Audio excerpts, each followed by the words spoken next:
Across the nation and right here in Oklahoma, thousands gathered to honor the contributions and resilience of Native Americans. But one tribe is also calling on Congress to honor a promise made 200 years ago. News 9's Chris Yu with more. The drumbeat can be heard throughout the museum, and the songs also resonating through the walls.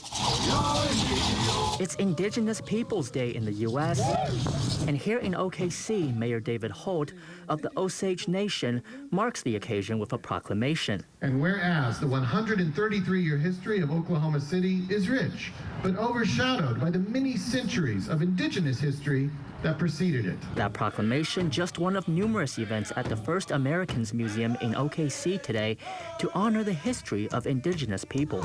Our tribal nations are vibrant, we're thriving, and we contribute so much to everybody. In addition to remembering the past, Indigenous people also want to be heard in the future.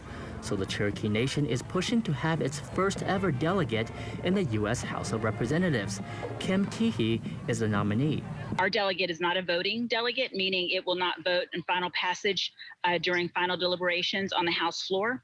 What the delegate can do is serve in committees, introduce legislation. They can amend legislation. Teehee says in 1835, the U.S. government and the Cherokee Nation signed the Treaty of New Echota, forcing the Cherokee people to give up their land. But that treaty also says the Cherokee Nation has the right to have a delegate in Congress.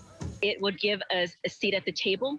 Anyone who wants to see Teehee as a delegate in the U.S. House can message the Congress member by going on the Cherokee Nation website and filling out this online form. Teehee says that conversations with lawmakers have been good, and she's optimistic that a vote can take place in the House.